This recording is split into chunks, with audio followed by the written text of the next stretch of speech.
Hello interwebs, welcome to Adamant IT. I've got a custom build in here today that came in for a service. This thing just had a mechanical hard drive powering it and was pretty darn slow. So I've already imaged up an SSD to put in this. However, when I actually opened it up, I saw this. I was like, oh my God, what happened in here? And when I actually took a closer look, I noticed that it's just fan and RGB.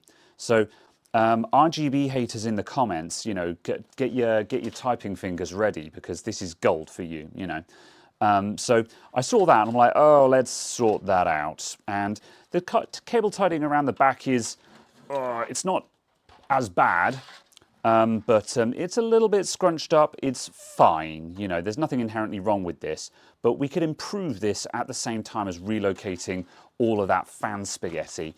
And I thought what I would do is I would make a video that just talks about how to approach dealing with this, basically, because the first thing I want to do is, you know, I don't want to hate on the owner of this computer, because what they've got here is a Corsair Capellex all-in-one water cooler that most likely came with 6 RGB fans and the controller for them.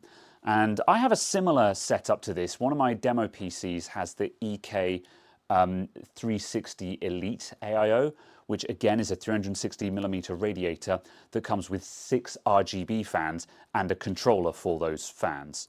And because each fan has 2 wires coming off of it, the fan cable and the RGB cable, you end up with 12, 13, 14, a minimum of 14 cables, or in this case 15, because you've also got a loom going back to the pump head.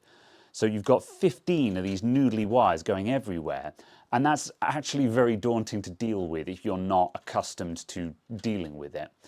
And I see the same thing when people are building their computers from scratch as well. It's quite common to see someone who started off on the right track, you know, everything's fitted nicely, but then when it came to doing all of the wiring and the plumbing, at that point they just got completely overwhelmed with dealing with all of it. And again, it's very understandable, because like doing cable tidying or just wiring everything up when you're building a computer is by far and away the longest and most arduous part of building a PC. And it's the reason why most people who are doing build videos, myself included, we often skip large chunks of that because it's actually very boring watching someone move all the wires around. But if there's no videos telling people how to do it, how are you supposed to know how to do it? So I'm going to show you how to do it.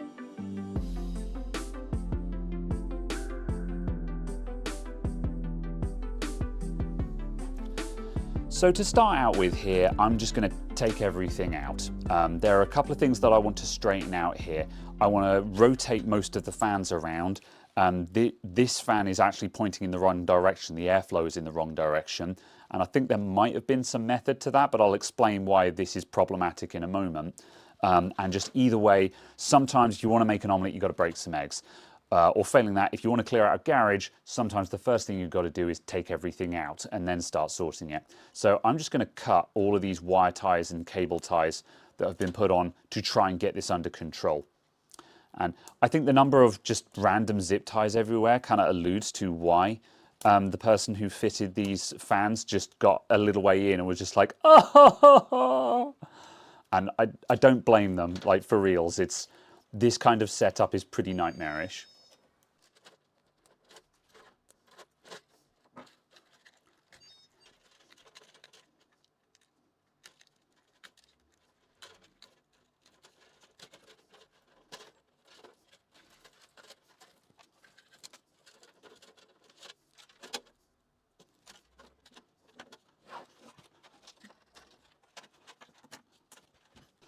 Right, so I've unplugged all of the fans and I've removed the fan and RGB controller.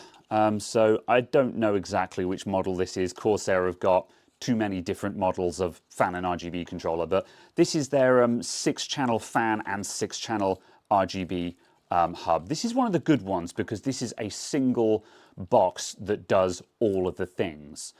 Which is good, because Corsair have a nasty habit of having too many little modules that all interconnect to make a horrifying spaghetti. If you're going to have spaghetti, at least have it all come back to one place, you know, where it can be dealt with. Anyway, so this is going to get refitted around the back.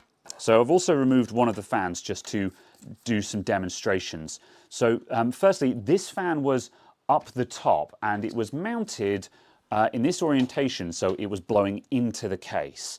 The other top mount fan here was blowing out of the case. So firstly, having two fans with cross airflow like this is just immediately not useful, because you would have just had a little cyclical circle of air there that just wasn't doing anything. Side note from the editor's desk here, what the customer may have been trying to avoid was the problem where if you have a top exhaust fan right next to the top intake fan, you basically have an intake fan that immediately exhausts out the case again, which arguably negates both of the fans. However, if you have the top fan flipped over like this one was, then you create a circular airflow with the other top fan. Whatever you do here in a mid tower, there's going to be some fans that are just not ideal. And in my opinion, I don't think it makes a meaningful difference to airflow one way or the other. There's going to be a problem somewhere if you have all of the slots filled with fans. So you may as well just do whatever gives you the neatest or nicest looking layout, because there's going to be something wrong with any possible configuration you can come up with here. It doesn't particularly matter where your airflow is going as long as there is actually a direction. So as long as there is through flow, it can be going front to back, it can be going top to bottom, it can be going back to front, it can be going any direction you want, as long as it is going in the same direction. Somewhere needs to be pulling air in, somewhere needs to be pushing it out. That's all that matters. Now there are certainly preferences and the meta is to have your front fans as intakes, and then top and rear is typically exhaust on a standard case like one of these Corsairs. But again, you can do whatever you want as long as there is a direction of flow, basically. And there are certain reasons why you might want to do things in an unorthodox manner. And to answer the question of how do you know which direction the fan blows in, there are a couple of giveaways. First, on most premium brand fans like these Corsairs, there's probably an arrow on it somewhere. So let's see. So on this one here, if it's in the right light and I can't tell from here, there's a little arrow pointing in that direction, and there's another arrow pointing in that direction, which means the fan rotates that direction and blows in that direction. The other giveaway, if there are no arrows, because a lot of them don't have arrows, is most of the time fans will blow toward the label. So, and the big giveaway is just to look at the actual blades on the rotor. The concave side of the blade is the direction of flow. So the concave side scoops air and pushes it away. The convex side here is pulling air in. And this is more useful because you can't guarantee on the they blow toward the label rule, because reverse bladed fans exist. And I'm especially pushing this thing of look at the actual blades themselves, because, for example, I think it's Thermaltake at the moment have just released a series of fans where they actually have reverse blade designs on them, so you can have the front of the fan pointing toward you but still have the airflow going in the direction you want it to, which is kind of a cool idea in some arguments. So yeah, anyway, so that is the orientation of the fan. Now, the other things to keep in mind with RGB fans, my other two considerations are, in an ideal world, you want all the fans to be the right way up. So there is the Corsair logo, here is the label. I want the fan to be this way up in the case, because when the fans are sequenced, so you have, for example, a pulse of light going through the fans, they need to be the right way up. Otherwise, your light channel that is going from top to bottom is going to come down like this, and then it's going to go sideways through one of the fans because that fan is rotated. So in an ideal world, you want all the fans to be the right way up. Now, iCue allows you to fix this in software. In iCue, you can actually tell iCue that one of your fans is rotated, and it will account for that. But the less of that you have to do, the better. Because otherwise, if you ever reinstall iCue and you have to set up your profile, you've got to remember what physical orientation your fans are in. So in an ideal world, you want all of your fans the right way up. Another thing that you might want to consider as well, if you want to be really anal, is what direction the wires are coming out of. And ideally, you want all of the wires to be going toward the back of the case so they are not visible. So for example, right now, in this one, our front fans are all upside down and the wires are coming out on this side, which means to hide these wires, they have to go across somehow. So turning these the right way up is immediately helpful because it also puts the wires on the other side of the fan so they're out of sight. So what I'm going to do now is take all of the fans out and reorient them to a preferable orientation, because that also conveniently puts all of the wires out of the way as well.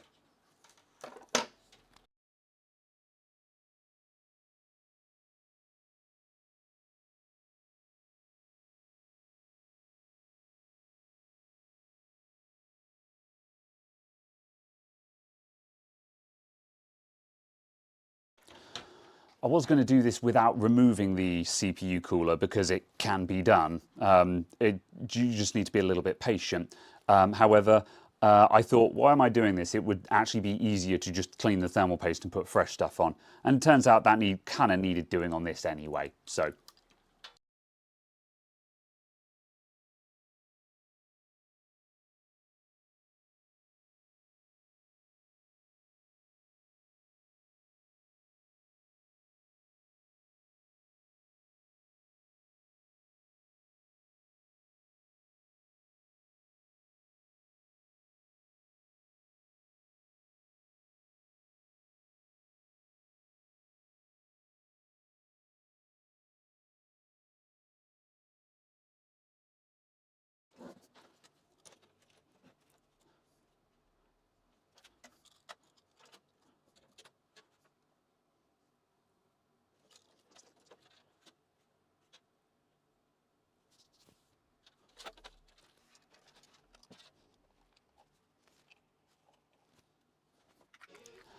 as a side note, we actually have two types of fans in this Corsair lot. So a set of 3 of them most likely came with the cooler, and the other set are probably purchased separately.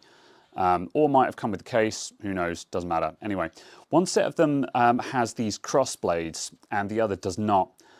These cross blades are angled opposing the fan rotor. And what this does is, when a fan blows, it creates just a cone of turbulence in front of it. And these cross-flow, whatchamacallits, they are going the opposite direction to the rotor, which focuses the flow again. So for an airflow fan, it gives the fan more throw. It focuses the cone of air into more of a tube before it disperses. So these make better airflow fans around the case, whereas the ones that don't have it, we just put those up against the radiator because the only purpose that those have is just simply to force air through the radiator. The focus and or the flow doesn't matter, only the static pressure.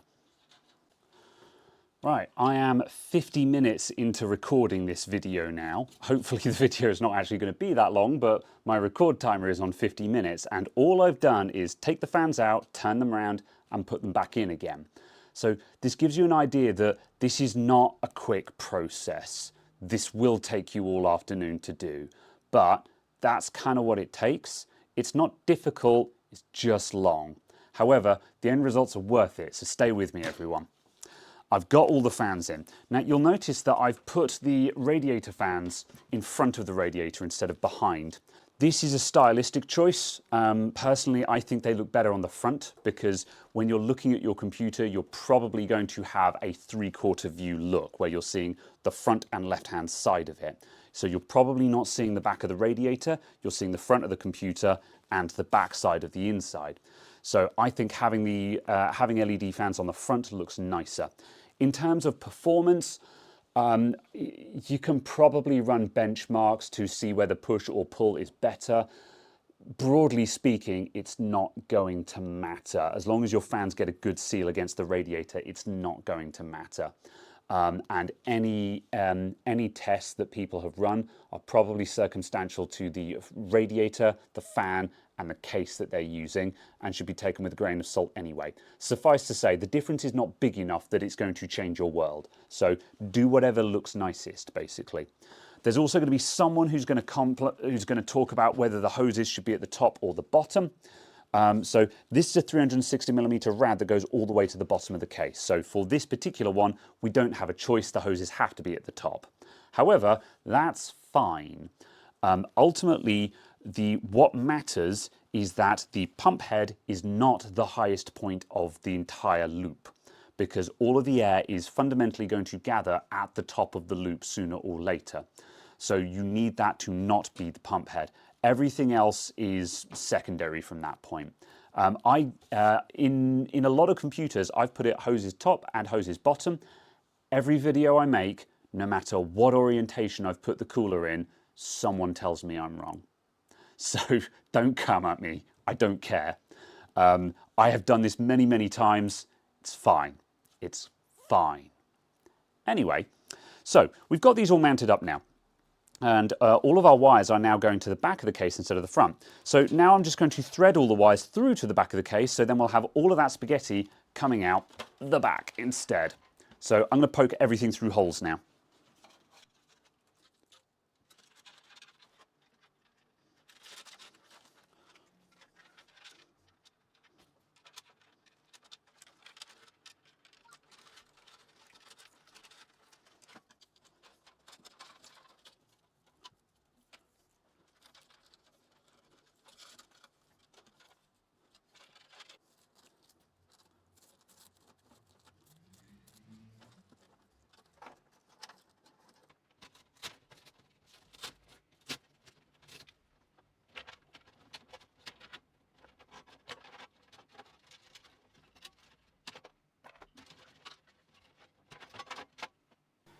Right, this was supposed to be about fans only, but in order to sort out the lower section, I kind of just had to undo everything anyway. So here we are. So I'm going to quickly fly through these cables and what I'm going to do with them, because going through everything painstakingly is going to take all day. So CPU power cable, I'm going to run up the top. This was kind of going across the middle, and I'm just going to pin this tight up the back like that, which just gets it straight out of the way and just keeps the open section clear. Then the the front panel audio, let's just find that. I'm going to pull this out from this loom. Let's see, let's pull that back. Actually, that can, yeah, that can stay where it is. And I'm going to take this, this is the top of the case, I'm going to take it along the top, down the back, and then up through the bottom. And this is slightly unusual because normally this will come down through the middle loom. However, because it's going over there, it doesn't actually matter whether it goes along and up or up and along. And if we take it along the top and down the back, we take one more cable out of this central loom, because this is the one that gets big and bulky and makes the case difficult to close. So if I can get stuff out of that loom, then I will. So that's going to go along there. All of the fan wires, we're still keeping these unplugged. I'm going to do all of those separately. And I'm going to try and get the ATX cable in first, because this guy is just a heckin' thick boy and gets in the way of everything. So I want to put this one right down the back and put everything around it. And we'll roughly put things into place just to hold them there until we're ready to go further.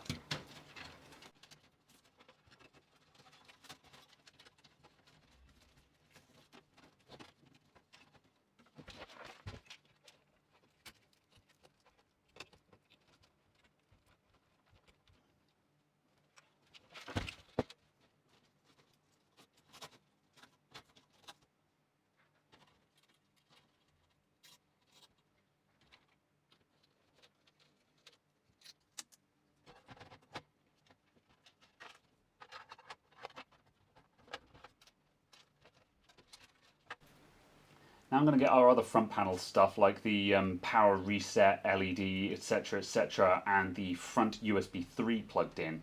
And I'm going to try and thread these underneath the ATX cable, because that will keep them nice and pinned and out of sight.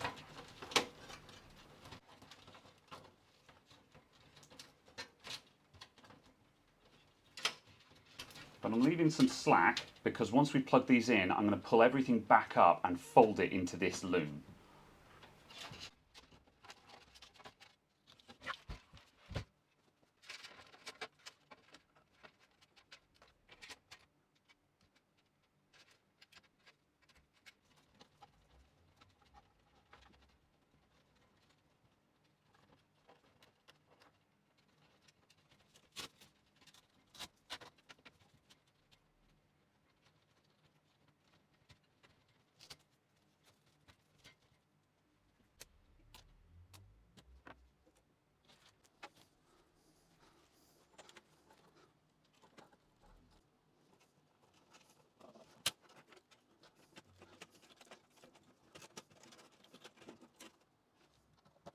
Right, that's our main cable sorted out again. So I've pulled everything up into the loom, I've folded this flat. The USB 3 cable, that only had a little bit of slack, so I just pulled that up at the top a little bit. There was no need to put some kind of tiny fold in there and crush it all into place. And by doing all of this, as you can see, we've got rid of this big old bundle that was there, just that bleh. So we've got some crossing over here and stuff like that, but this is really easy to fish out. You know, this is not that complicated. The PCI Express power cable, I deliberately tend to leave these a little bit loose because this is a guy who's likely to change or move or be unplugged and plugged back in again during the computer's lifetime. So I try not to pin this guy down too badly if I can help it. So now that's done, I'm just going to leave that there and that can just float for now. Now that's done, we can start dealing with our fan controller. So first we've got to decide where we're going to put it. So firstly, Corsair, if you're watching, please design these so they fit the 2.5-inch form factor so we can screw them onto these plates. Because most people don't use these guys, so they're perfect for mounting fan controllers and RGB hubs and stuff like that. It's perfect for it, but there's never any screw holes in these things. So please make our lives easier. I may be able to double-sided tape that onto there, which is what I might actually do. So this guy I'm going to pull back. I put that there because I thought we were going to have a power cable coming down from the top for the pump, but I've just remembered that this particular pump is actually powered from this hub. So we're going to have that like there-ish or something, and the power is going to go straight into here.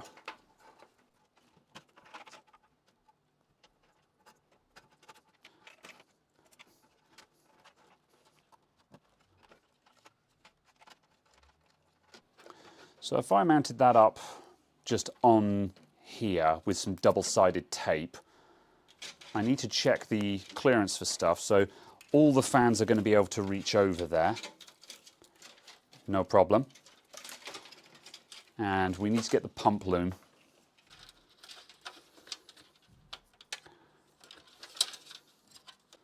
Oh yeah, that's going to reach anywhere.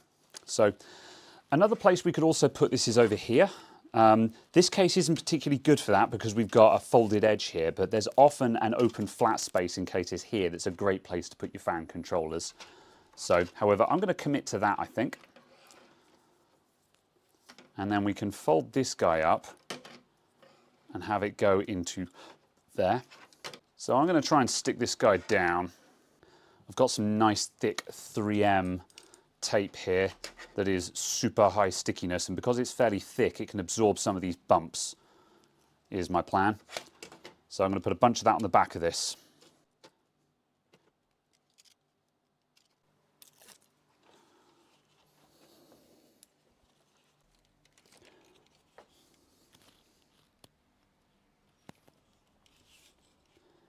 And before I commit to this, I'm just going to make sure that this will clear the rear side panel because it sticks up a fair amount.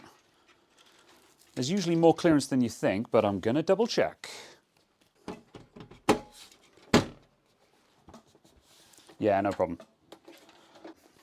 Right, our fan and RGB hub is now taped in place, and that should hold on just fine.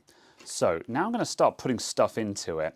So what I want to do is the wires on these fans aren't going to be long enough to like route around the sides or anything like that. I mean, some of them are, but in my experience, it's easier to just bring things in as extra looms. So that's what I'm going to do. So firstly, I'm going to bring in the pump head here because this is its own thing. So I'm going to run this over here, put some folds in it, and zip tie those folds into place. And we're going to try and keep the cable nice and stacked and straight, and that'll make it look fairly tidy. I'll use some nice small zip ties for this. I'll use these yellow ones because it's the Corsair yellow.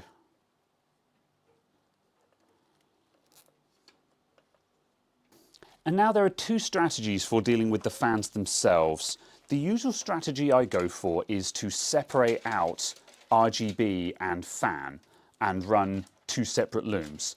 Now that may or may not work. I think we're going to have 4 small looms here, or Let's see. So I could run a loom like that, and then I could have a loom like that, and then we've just got to get things around to the right place. Or what happens if I separate them out? Because all of the RGB goes to one side of the hub and all the fans go to the other, which is why I would want to separate them out.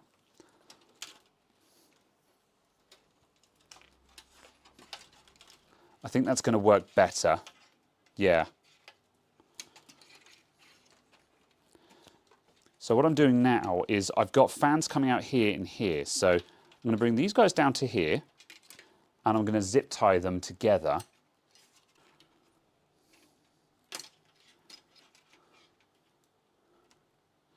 Now these guys are going to go across. Now it's possible that I could have gone up, along and down. And I'm beginning to wonder, no, there's no way the fans would have reached that. So yeah, this was the best option. Sometimes you just have to go across. It's just the way of it. And I also want to start thinking about ordering. So once again, we've got numbers on the hub and we've got numbered fans. Now, again, in IQ, we can reorder the fans in any way we want. But if I can, I want to try and reduce the amount of stuff that needs to be done in IQ.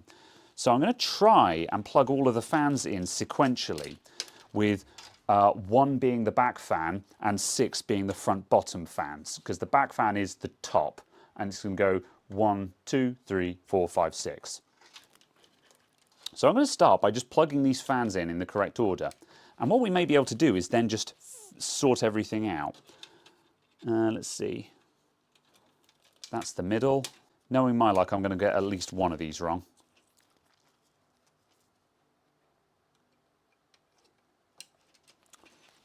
So now I'm going to run that across and I'm going to bundle up the excess.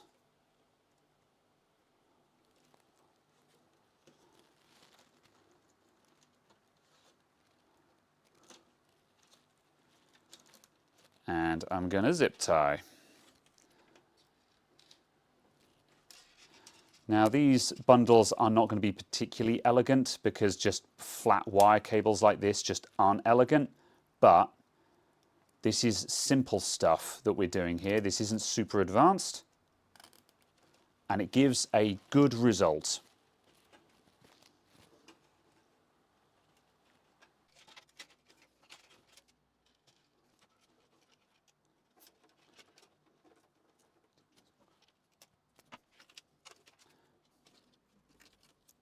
Another one.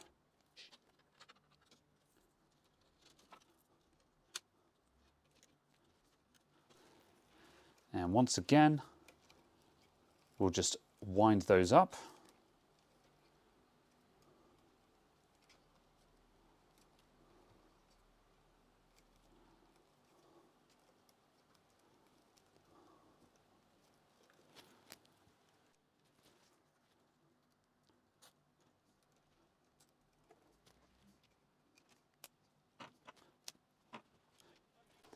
Right, RGB done. Now we've just got to do the fans. So we're basically going to do the same thing, but now we're going over to the other side.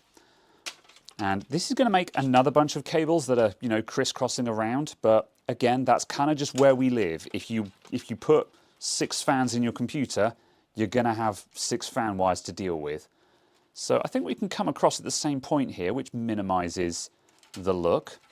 And once I bundle these, you know, I could tie them together, but I probably won't, because if you're going to have these looms and noodly wires going, I try to have some logic to it. So, you know, we've got this not the nicest looking, but it's their bundle of wires, but those are front RGB, back RGB, front fans, and then back fans. And any casual onlooker will be able to look at that and see what that loom actually has in it, and know whether it needs to be disconnected or not. And likewise, if you had to get into this loom, you could just unplug these wires, fold this back, get access, then put it back in without having to undo all of this. So this gives a good balance of looks reasonably tidy while still being actually maintainable, which is what I'm trying to achieve here.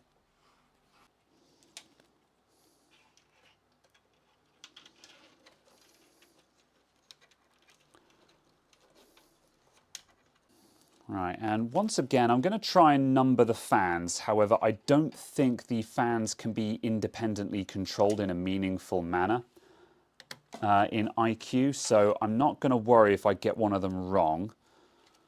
We can figure most of it out just on cable length. The furthest fan away will have the shortest run left in its cable.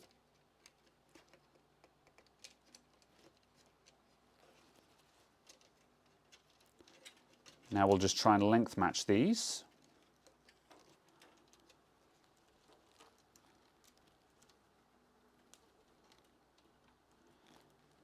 Put a fold into that.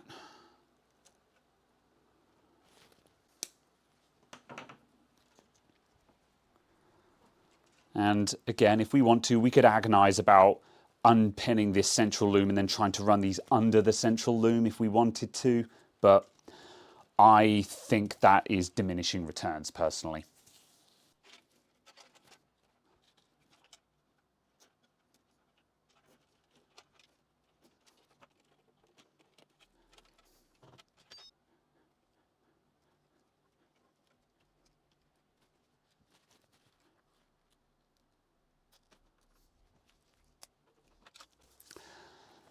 There we go, everyone. That is everything plugged in now. So yeah, as I've been saying, we've got some looms cutting across the case. However, with 14 cables, well, 15 cables total to deal with, that's not a fight you ever really win. You just do as best you can. And personally, I think that's actually a pretty good job. I'm quite proud of that. I think that's very reasonable. And again, we could hide these, we could put them under more looms, but that just makes things harder to disassemble if you need to. If a fan dies, right now that's not a big deal. You've only got to undo one or two. You know, if one of these fans dies, only these two guys need to be cut and opened up instead of everything. So that's fairly good minimization of potential issues in the future, in my opinion. If you really wanted to go further, I guess you could, maybe you could wrap these in something. You know, you could put it all through some sleeving or something like that. But again, considering we're putting an opaque back on this, I think that's pretty respectable. So let's flip it over, put the graphics card back in, and we should have something that looks really good. Here we go, everyone.